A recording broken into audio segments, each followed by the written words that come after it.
A cultura do ódio, você pode estar se perguntando o que é, de onde surgiu, em que se integra? Bom, o discurso de ódio se caracteriza como manifestação de caráter violento, que desrespeita não só um indivíduo determinado, como também um grupo social.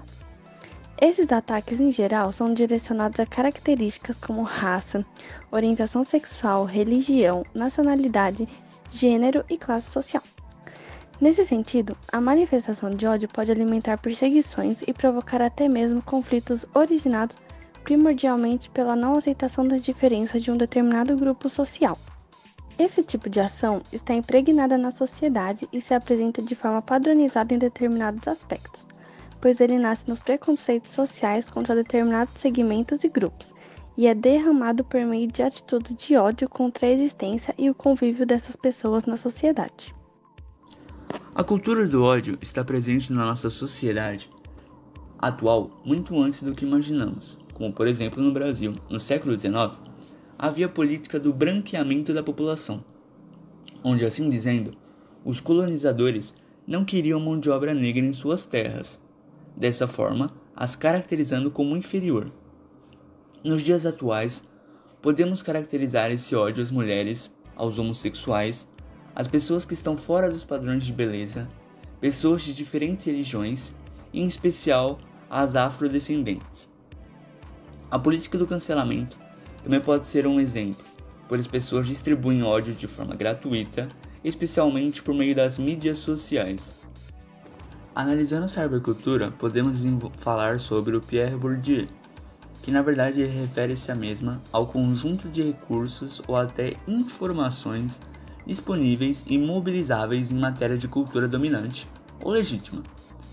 Todo capital, seja qual for a sua espécie, subentende uma relação de dominação, ou até mesmo de apropriação e desapropriação.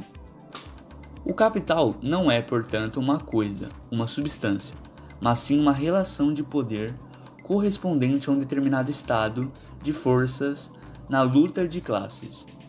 Diante da sua tese, o fluxo contínuo de ideias, práticas, representações, textos e ações que ocorrem entre pessoas conectadas por computadores, a cybercultura não se separa na cultura, facilitando as interações entre pessoas. Com o avanço do mundo tecnológico, diversas ferramentas virtuais foram criadas com o intuito de encurtar distâncias.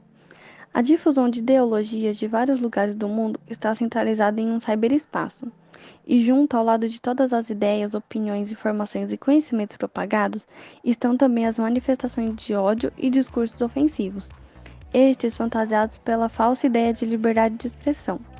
Para muitos, é um ato inconsequente que demonstra sua forma de opinar determinado assunto conforme seus princípios. A deturpação da ideia de liberdade de expressão absoluta na mídia atual afeta negativamente o comportamento ético de um bom senso e moralidade, ferindo os direitos fundamentais alheios. Da perspectiva filosófica, pautando-se em valores éticos de Friedrich Nietzsche, a ética consiste em sua autoproclamada negação da moral. Ao se apresentar como um imoralista, na verdade como o primeiro imoralista, ele não apenas nega que a moral disponha de uma boa razão para reivindicar nossa adesão, como também insiste que ela é nociva e deveria ser superada. O ambiente em rede, dada a possibilidade de um suposto anonimato e a confortável reclusão atrás da tela do computador, os usuários se veem capacitados e encorajados a exporem suas opiniões sem ponderar os limites. E vale ressaltar que o discurso de ódio é uma das expressões de maior impacto na era digital. Pierre Levy acredita que a cybercultura coloca o ser humano diante de um mar de conhecimento, onde é preciso escolher, selecionar e filtrar as informações, para organizá-las em grupos e comunidades onde seja possível trocar ideias, compartilhar interesses e criar uma inteligência coletiva. Entretanto, nem sempre a praticidade da tecnologia dos computadores é usada para o bem. Dentro de uma sociedade que possui uma forte política do cancelamento, a instantaneidade de informações muitas vezes é usada contra a ética e a moral, tendo o cyberespaço como palco de políticas de ódio e uma série de julgamentos, sem pensar em como o outro irá se sentir do outro lado da tela. chegamos à conclusão de que a intolerância nas redes é resultado direto das desigualdades e preconceitos sociais em geral, e não uma invenção da internet. Levi defende o uso da internet para a ampliação e a democratização do conhecimento. As redes são usadas como cyberespaço e a interação com máquinas são feitas de forma afetiva e viciante, tornando o virtual material. Além disso, agora citando Bourdieu, relaciona-se o seu conceito com a humanidade, pois se trata de uma grande importância por desvelar as desigualdades sociais e a imposição arbitrária do que é ou não valorizado na nossa sociedade atual, com o processo de manutenção das desigualdades sociais. Já da perspectiva filosófica, abordando valores éticos, Soren Kierkegaard centra-se na ética cristã, na instituição da igreja, nas diferenças entre provas puramente objetivas do cristianismo, na distinção qualitativa infinita entre o homem, Deus e a relação subjetiva do indivíduo com o Deus-Homem, Jesus Cristo, que veio por meio da fé. Resumindo, a grande parte do seu trabalho trata do amor cristão. O seu trabalho psicológico explorou as emoções e os sentimentos dos indivíduos diante das escolhas da vida. A julgar como Jesus o ódio é um pecado do coração, e qualquer pensamento ou ato odioso é um assassinato aos olhos de Deus. Qualquer homem que pratica esses atos é um homem que está andando na escuridão.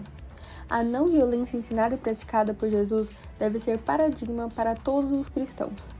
Vivemos em tempos de grande violência. Há também de considerar a violência do preconceito contra aqueles que têm uma condição sexual diversa, bem como violência contra os negros e os índios. O ressentimento e o ódio, porém, não nos liberta. Faz-se necessário aprendermos de Jesus a amar os nossos inimigos, a fazer o bem aos que nos odeiam. Trata-se, portanto, de propor um caminho novo de amor, tolerância e respeito. Para amenizar a problemática, deve-se apresentar propostas aos meios de comunicação, como aprimorar os sistemas de moderação e reforçar as equipes responsáveis pela triagem dos comentários. Aos poderes públicos impulsionar iniciativas contra a intolerância na internet. Já a sociedade civil deve levar campanhas sobre tolerância para espaços virtuais. Voltando um pouco sobre o capitalismo, especificamente falando sobre o globalizado, ele contribuiu de uma forma intensa para a velocidade das informações que são compartilhadas entre os países, independente de quantos quilômetros ficam um do outro, e além de terem uma relação de independência comercial. E assim, dessa forma, transforma-se em uma indústria cultural, fazendo com que diversos países percam parte da sua própria identidade nacional. E graças a isso, houve um avanço muito grande na tecnologia, criando assim a indústria 4.0. Esse tipo de indústria é a convergência de tecnologias físicas, digitais e biológicas, e é a partir desses sistemas digitais que utiliza a inteligência artificial, impressões 3D, biologia sintética e a biotecnologia. Como qualquer avanço, sempre tem seus pontos negativos, como por exemplo um fenômeno chamado de desindustrialização, que desde 1990 está acontecendo nos países europeus e na América do Sul. Porém, em contrapartida, há uma forte industrialização nos países asiáticos, mas também a redução dos postos de trabalho, a tecnologia conduzindo uma desigualdade cada vez maior, aumento do desemprego e a utilização da inteligência artificial para fins escuros, que seriam os golpes, guerras e fake news.